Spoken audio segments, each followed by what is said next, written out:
Hello mga kaibigan! Welcome sa Storytelling for Tots. Ako si Ses, ang inyong makakasama sa pagtutuklas ng mga bago at masasayang kwento. Tara at sabay-sabay tayong matuto! Meron akong kwento, ano kaya ito? Meron akong kwento, makinig at matuto. Meron akong kwento, ano kaya ito? Makinig at matuto. Channeline, Channeline. Kwento ni Randy Garlitos, guhit ni Liza Flores. Channeline, Channeline.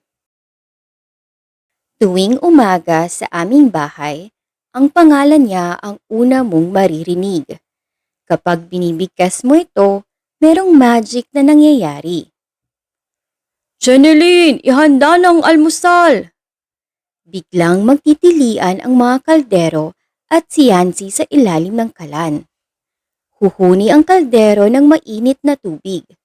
Maririnig ang kalatugan ng pinggan at kalatsingan ng mga kutsara at tinidor. Tapos, sa isang iglap, busog na si tatay. Channeline, ang paligo ko, handa na ba? Biglang magsisindi ang ilaw sa loob ng banyo. Dadagundong ang tulo ng tubig sa balde. Maglilitawan ang mga sepilyo, sabon, shampoo at tuwalya.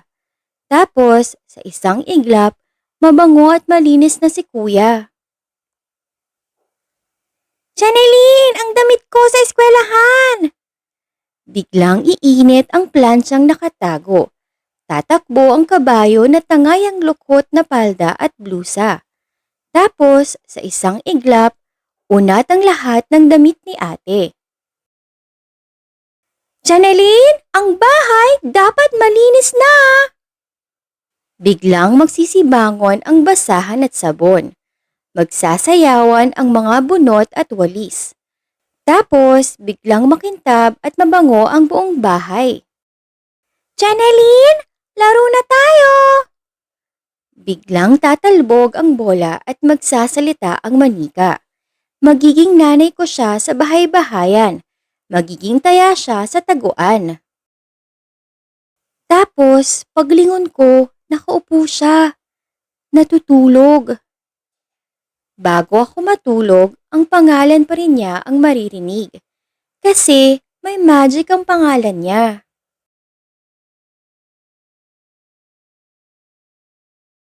Channeline, ang kape ko akin na! Sabi ni tatay. Biglang magkahalo ang kape, asukal at umuusok na tubig. Channeline, ang sapatos ko, relo ko, nasa na? Tanong ni kuya.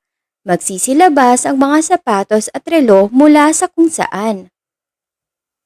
Channeline, ang isusuot ko, ihanda mo na! Tili ni ate. Magrarampahan naman ang mga pantalon, palda, blusa at medyas.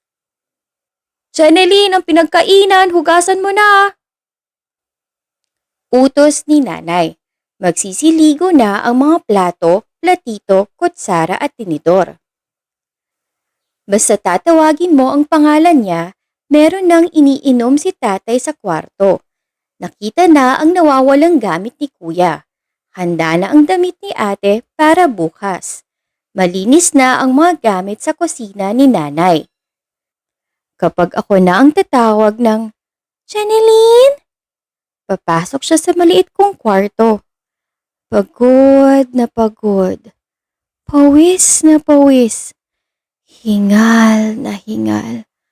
Lantang-lanta. Pero kapag meron siyang ikinukwento sa akin, ang kwarto ko nag-iiba ng anyo. Nagiging dagat ito kapag kami ay mga sirena. Nagiging kastilyo ito kapag kami ay mga prinsesa. Kaming dalawa ni Channeline ang laging bida sa marami niyang kwento. Tapos, tulog na kaming dalawa. Channeline! Channeline! Isang umaga, nagkagulo sa loob ng bahay. Ilang beses nang tinatawag ang pangalan niya. Pero, walang nangyayaring magic. Channeline! Channeline! Sabi ni tatay. Channeline? Channeline? Tanong ng kuya. Channeline! Channeline! Sigaw ng ate. Channeline! Channeline! Utos ng nanay. Channeline! Channeline! Tawag ko. Pero walang nangyari. Bigla kaming nagsisugod sa kwarto niya. Pagbukas namin, maraming magic ang nangyayari. Mayroong hatsing, merong prasut, merong brrr, merong Nako, si Channeline, hindi makapag-magic. May trangkaso si Channeline, sabi ni tatay. Dali-dali siyang pumunta sa telepono. Kumiriring ito ng kumiriring. Bumulong-bulong si tatay sa hawakan. Tapos, sa isang iglap, biglang dumating ang doktor. Pumunta naman si nanay sa kusina. Naghiwa-hiwa siya ng karne ng manok at gulay. Hinugas-hugasan niya ang mangga at dalanghita. Nagtimpla-timpla siya ng tsaa at tubig. Sa isang iglap, may pagkain kaagad para kay Channeline. Dapat tayo muna ang maglinis ng bahay, sabi naman ni na kuya at ate. Nagbunot na nagbunot si kuya, nagwalis ng nagwalis si ate, naglaba na naglaba si kuya, nag-ayos ng nag-ayos si ate. Tapos, sa isang iglap, biglang natutong maglinis ng bahay sina ate at kuya. Para makapagpahinga si Channeline, nagkwento naman ako ng nagkwento. Biglang nagbago ang kwarto ni Channeline. Naging bughaw na langit ito nang naging mga piloto kami. Naging entablado ito nang naging mananayaw kami. Tapos, sa isang iglap, nakatulog si Channeline. Mula noon, iba na ang maririnig sa loob ng aming bahay tuwing umaga. The end. Mahalin, irespeto at tulungan ang ating mga kasambahay. Ituring natin silang parang pamilya. Kapag mabait tayo sa kanila, mas magiging masaya at puno ng pagmamahal ang ating tahanan. That was a fun story.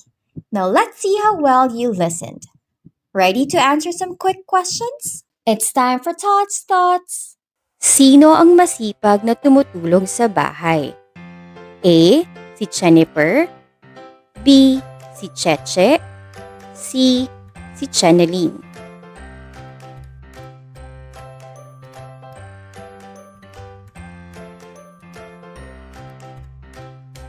Bakit biglang nagkasakit si Channeline? A. Dahil gusto lang niyang matulog ng matagal. B. Dahil siya ay napagod ng sobra. C. Dahil ayaw niyang magtrabaho.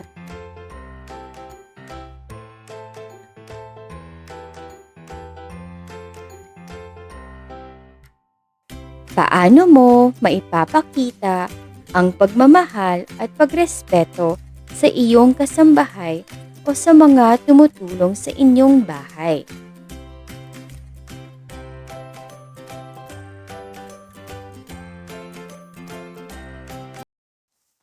If you like the story, the best thing to do is to support the author and the illustrator.